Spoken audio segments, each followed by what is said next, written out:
সেই আলীকে আল্লাহ রাসূল বলছে, আলী তুমি যে কাল জিহাদের ময়দানে এই দুর্গের কপাট ঢাল হিসাবে ব্যবহার করেছো, ওর সে কুলের মাহফিলে এসো এসো ওরে মুমিন, ওর সে কুলের মাহফিলে হাক্কানিয়ান জুহমানে এসো মুমিন সালাত সাধক নিয়েতে বেঁধে নামাজি পড়ো, এসো মুমিন সালাত সাধক নিয়েতে বেঁধে নামাজি পড়ো, নামাজ শেষে ওজিফা পড়ো, নামাজ শেষে ওজিফা পড়ো, দেখবে আল্লাহ হবে খুশি হাক্কানিয়ান জুহমানে ওর সে কুলের মাহফিলে। পাপ মোচনের সময় হলো, পাপ মোচনের সময় হলো, ছুটে এসো এই মাহফিলে হাক্কানিয়ান জুহমানে ওর সে কুলের মাহফিলে। এই ধরায় আজ নাই রে যারা এমন সুযোগ পেল না তারা, এই ধরায় আজ নাই রে যারা এমন সুযোগ পেল না তারা, পাপ মোচনের এমন সময়, পাপ মোচনের এমন সময় পেও যদি হয় অপচয়, পাপ মোচনের এমন সময় পেও যদি হয় অপচয়, এসো মুমিন জলদি করে ছাড়লে সময় আসবে না রে, একটু পরে আসতে চাইলে ধরবে তোমায় আজরাইলে হাক্কানিয়ান জুহমানে ওর সে কুলের মাহফিলে। এসো এসো ওরে মুমিন ওর সে কুলের মাহফিলে হাক্কানিয়ান জুহমানে। পাপ মোচনের সময় হলো, পাপ মোচনের সময় হলো, ছুটে এসো এই মাহফিলে হাক্কানিয়ান জুহমানে ওর সে কুলের মাহফিলে। আজান গাছির মুর্শিদ ভাই যাহা বলেছে তাহা মিছে নয়, আজান গাছির মুর্শিদ ভাই যাহা বলেছে তাহা মিছে নয়, বিনা কাজায় পড়লে নামাজ, বিনা কাজায় পড়লে নামাজ, জান্নাত তোমার হইবে কামাই, নামাজ যদি কবুল হয়ে যায় জান্নাত ওয়াজিব হইবে তোমায়, হালাল রুজি করবে কামাই, সুদের কারবার ছেড়ে দিয়ে হাক্কানিয়ান জুহমানে ওর সে কুলের মাহফিলে। এসো এসো ওরে মুমিন ওর সে কুলের মাহফিলে হাক্কানিয়ান জুহমানে। পাপ মোচনের সময় হলো, পাপ মোচনের সময় হলো, ছুটে এসো এই মাহফিলে হাক্কানিয়ান জুহমানে ওর সে কুলের মাহফিলে। হাক্কানি দরুদ শরীফ। صلي وسلم وبارك على عبدك الرسول الكريم رحمة للعالمين شافي المذنبين سيدنا مولانا نبينا محمد وعلى آله وأهل بيته وأولاده وذريته وأزواجه وأصحابه وأوليائه وأمته أجمعين كما صليت وسلمت وباركت رحمت على سيدنا إبراهيم وعلى آل سيدنا إبراهيم إنك حميد مجيد আরবের পরে মক্কা নগরে যেথাই আমেনার ঘর খোদার করুণা কাউসার হয়ে ঝরছে বারংবার বালাগাল আলাবে কামালিহি কাশাফাত দুজা বিজামালিহি হাসনাত জামিউ খিসালিহি সাল্লু আলাইহি ওয়া আলিহি বালাগাল আলাবে কামালিহি কাশাফাত দুজা বিজামালিহি হাসনাত জামিউ খিসালিহি সাল্লু আলাইহি ওয়া আলিহি।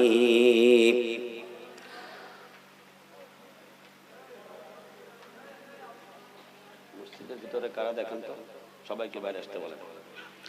মুআজ্জাজ মুহতারাম উপস্থিত উলামায়ে কেরাম, উপস্থিত দিনদার দরদি ইমানদার মুত্তাকি আমার ভাই ও বাবাজিরা, পর্দার অন্তর আড়ালে বসা আছে আমার সম্মানিত মা ও বোনেরা, সকলের প্রতি দোয়া পাবার আশায় আবারও সালাম জানাচ্ছি। আসসালামু আলাইকুম ওয়া রাহমাতুল্লাহি ওয়া বারাকাতুহু। আপনারা সকলে ভালো আছেন তো? আলহামদুলিল্লাহর আওয়াজ তো এইরকমের হওয়ার কথা নয়, সুস্থ থাকলে না মনের আনন্দে বলার কথা, ঠিক কিনা বলুন? যদি সুস্থ থাকেন এর চাইতে আর ভালো কি আছে? আপনি যতটা না সুস্থ আছেন শুকরিয়া আদায় করলে আল্লাহ আর অতটা ভালো করে দেবে। সুবহানাল্লাহ। আরো আসতে বলেছেন আল্লাহ তাআলা, বলছেন লাইন শাকারতুম লাযিদান্নাকুম ওয়া লাইন কাফারতুম ইন্না আযাবি লাশাদীদ। আমার বান্দা নিয়ামত পাওয়ার পর তারা খুশি হয়ে যদি আমার পরে শুকরিয়া আদায় করে, আমি আল্লাহ তাআলা ওই নিয়ামতটা দুই গুণ বাড়িয়ে দিই। আর যারা নাশুকরি করে, কুফরি করে, আল্লাহর থেকে মুখ ফিরিয়ে নেয়, আল্লাহর প্রশংসার থেকে মুখ ফেরায়, আল্লাহ বলছেন ইন্না আযাবি লাশাদীদ, নিশ্চয় ওই সকল বান্দার জন্য শক্ত আযাবের ব্যবস্থা রয়ে গেছে। অর্থাৎ দুনিয়াতে আমরা এখন কিছু বুঝতে পারবো না, এটার একটা নির্দিষ্ট সময় আছে না নাই? সেদিন কোন দিন শুরু হবে আল্লাহ তাআলা তার কথাগুলি পরিষ্কার করে শোনাচ্ছেন। আল্লাহ রাব্বুল আলামিন বলেন কুল্লু মান আলাইহা ফান ওয়া ইয়াবকা ওয়াজহু রাব্বিকা যুল জালালি ওয়াল ইকরাম। মহান আল্লাহ রাব্বুল আলামিন বলেন, এই দুনিয়ার মানব জাতি একটু দিল দিয়ে শোনো, তুমি মনে করছো এই পৃথিবীটা তোমার জন্য একটা রঙ্গমঞ্চ তৈরি করা হয়েছে, তুমি মনে করছো এই পৃথিবীটা আমার সবচেয়ে আনন্দের জায়গা, এজন্য তৈরি করা হয়েছে। তুমি মনে করছো এই পৃথিবীতে সারা জীবন বেঁচে থাকবো, মনের জিন্দেগি নিশ্চয় নিয়ে সেগুলি আমি উপভোগ করব, মন চাই জিন্দেগি নিয়ে চলাফেরা করব। আল্লাহ তাআলা বলেন এটা কখনোই হবে না, কারণ আমার এই পৃথিবীও ধ্বংস হবে, তুমিও একদিন পৃথিবী ছেড়ে চলে যাইতে হবে, কেউ ধরে রাখতে পারবে না, ঠিক না ঠিক? আল্লাহ বলেন কুল্লু মান আলাইহা ফান ওয়া ইয়াবকা ওয়াজহু রাব্বিকা যুল জালালি ওয়াল ইকরাম। আল্লাহ বলেন এই বিশাল সৌন্দর্য পৃথিবী একদিন ধ্বংস হয়ে যাবে, বড় বড় পাহাড়গুলি তুলোর মতো উড়তে থাকবে। যেদিন ইসরাফিল বাঁশিতে ফু দেবে, সব ভেঙে চুরে একাকার হয়ে যাবে, মানুষ পিপিলিকার মতো কবর থেকে উঠতে থাকবে। আল্লাহ আকবার বলেন। আল্লাহ রাব্বুল আলামিন বলেন, সেই দিনটা এমন বিভীষিকাময় দিন হবে, সেদিন মানুষ পেরেশান হয়ে যাবে, হয়রান হয়ে যাবে।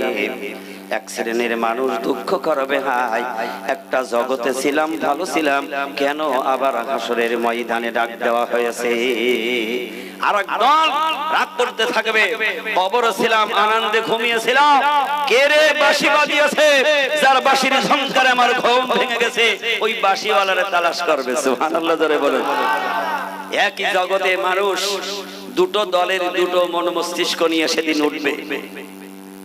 এক দল চিন্তা করবে, আল্লাহ কবরে যাই হচ্ছিল, কারণ হাসরের ময়দানে গিয়ে তো আমার মিজানের পাল্লায় ওজন করবে, বিচার হবে, আমার আমলনামা ঠিক বুঝে দেবে, কারণ ও জানে যে আমি দুনিয়ায় যা করেছি এখন আমার মুসিবতের সময়।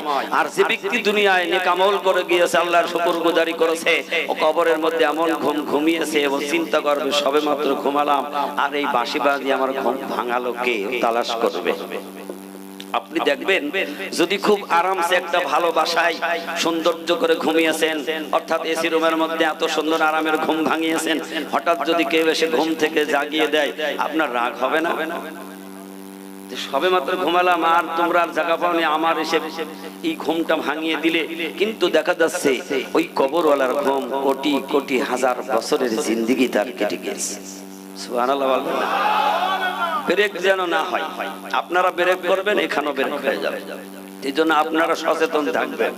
যেমন দেখবেন মিলিটারিরা তাদের একটা লেফট লাইট করাই না, তারপরে যখন যা বলে অস্ত্র ঠিক সেইভাবে ধরে, আর ওটা সিগন্যাল আছে, সিগন্যাল দিলেই ফায়ার শুরু হয়ে যাবে, ঠিক না বে ঠিক?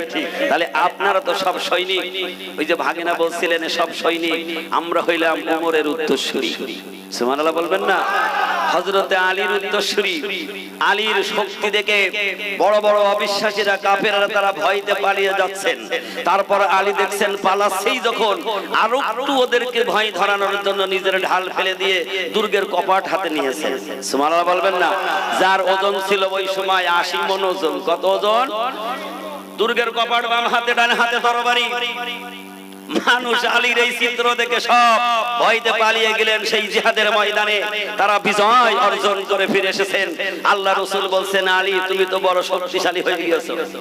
আলী কোনো কথা বলে না, মিসকি মিসকি হাসে। শক্তি তো খাটিয়েছে আলী, কথা বলেন না কেন? যে আমাদের রাসূল তো ঠিকই বলছে, কারণ দুর্গের ওই কপাটটা নিয়ে আমি ঢাল ব্যবহার করেছি, যার ওজন হলো 80 মণ। কিভাবে? কত মণ ওজন? 80 মণ ওজন। রাসূল বললেন, আলী তুমি আজকে এত বড় শক্তিশালী, তা আমি রাসূল তোমার এই চিত্রটা দেখিনি, আমার মনে বড় আনন্দ জাগছে যে তুমি যদি আরেকবার আমার সামনে একটু তুলে দিতে। কারণ আলী কে ছিল? উত্তর কিন্তু ভালো করে দিয়ে দেবেন। আলী কে ছিল? রাসূলের জামাই। জামাই আর শ্বশুরের মধ্যে সব সময় একটা মানে আনন্দের প্রতিযোগিতা চলতো। সুবহানাল্লাহ বলবেন না? কারণ আনন্দ তখনই হয় যখন সম্পর্ক ভালো হয়। এমন জামাই আছে দেখবেন শ্বশুরের সাথে ভালো আছেন, আছি, আর কোনো শব্দ নেই, এরকম হয় কি হয় না? আবার কিছু জামাই আছে শ্বশুর বাড়ি আর যায় না, কেন? জামাইরে শ্বশুর খুব একটা কিছু দিতে পারেনি, আছে না নাই? দেখবেন ওই জামাই শ্বশুর বাড়ি আর যেতে চায় না। আবার এমন হয়ে যায় শ্বশুর মারা গিয়েছে, শাশুড়ি তার ভালো বাজার করে খাওয়াতে পারে না, কুটুমরা যার যার মতো সংসার করে, আর যাবো, শ্বশুর নেই তার যাবো। তার মানে কোন সম্পর্ক আর ভালো নেই। রাসূল আর আলীর মধ্যে সম্পর্কের ভালোটা একটু দেখুন, কত সুন্দর ভালোবাসার সম্পর্ক ছিল। আল্লাহ রাসূল আর আলী একসাথে খেতে বসেছেন। তো খুরমা খেজুর রাসূলও খাচ্ছেন, আলীও খাচ্ছেন। কষ্ট হচ্ছে তো আপনাদের? তা আল্লাহ রাসূল কি করেছেন? খেজুরের আটিগুলি সব আলীর দস্তরখানার উপরে রেখে দিয়েছেন। খাওয়া শেষ হয়ে গিয়েছেন, আল্লাহ রাসূল বলেন, আলী তুমি না খুব বড় পেটুক হয়ে গেছো। আলী তার ব্যাখ্যা দিতে পারে কি পারে না? আল্লাহ রাসূলকে আলী বললেন, ইয়া রাসূলুল্লাহ আমি কেমনে পেটুক হলাম? বলে তুমি এত খেজুর খেয়েছো। আলী সেদিন বলেছিলেন, ইয়া রাসূলুল্লাহ হাবিবাল্লাহ আপনি তো আমার চাইতে বেশি পেটুক। সুবহানাল্লাহ বলবেন না? যার শানে কোনো কথা বলার অধিকার আল্লাহ কারোর দেয় নাই, কারণ শ্বশুর আর জামার মধ্যে সম্পর্ক হলো একের। সুবহানাল্লাহ জোরে বলুন।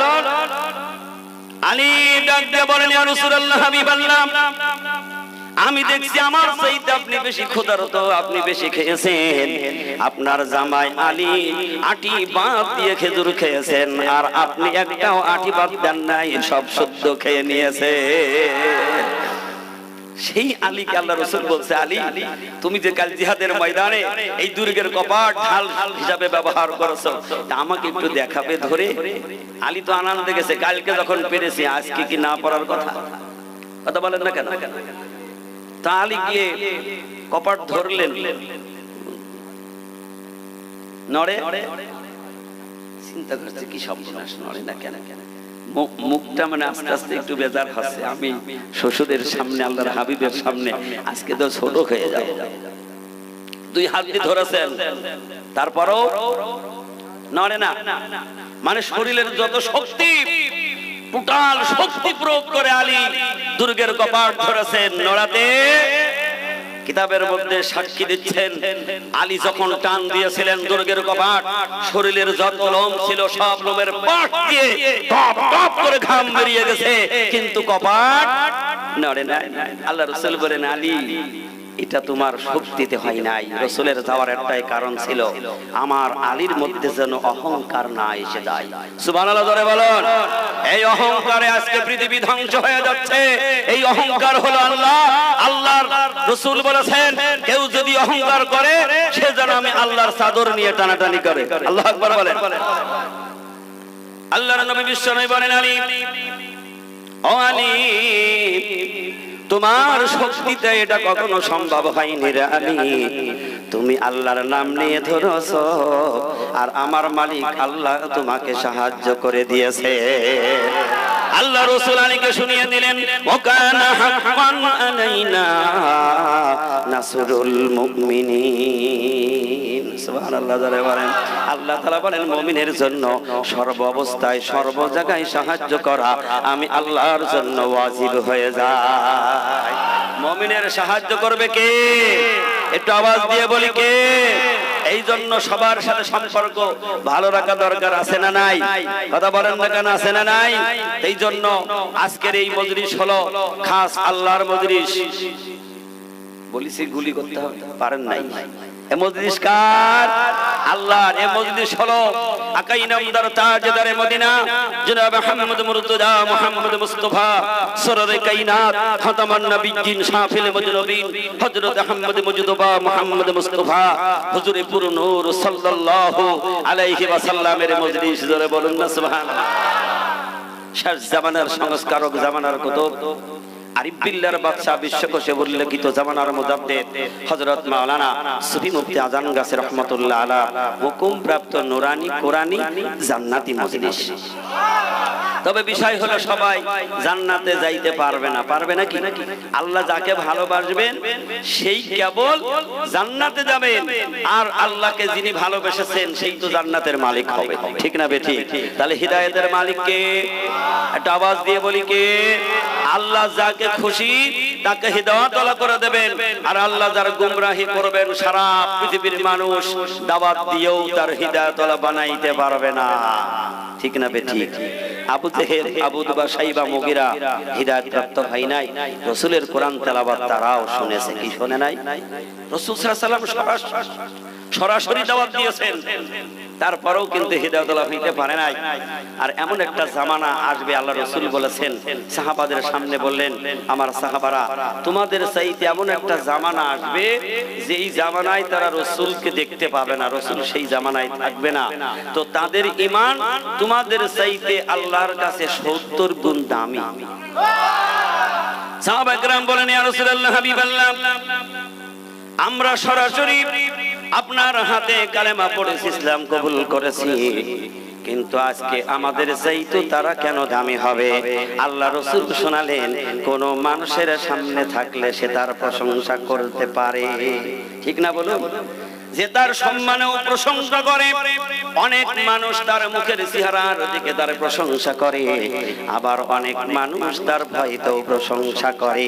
আল্লাহ রাসূল বললেন, আমি আসি বিধায় হয়তো তোমরা আমার প্রতি বিশ্বাস করছো, কিন্তু আমি রাসূল যেদিন থাকবো না, আমার শেষ জামানার আমার উম্মতেরা যারা আমার প্রতি বিশ্বাস এনে কালেমা পড়বে, ও সাহাবী শুনে রাখো, তোমাদের চাইতো তাদের ঈমান 70 গুণ আল্লাহর কাছে দামি হয়ে যাবে। তাহলে আমরা রাসূলকে পাই নাই, এই জন্য কি আমরা বেজার হব? রাসূল এখনো আছে না নাই? রাসূল কিয়ামত পর্যন্ত থাকবে, রাসূল সারা জীবনই থাকবে। রাসূল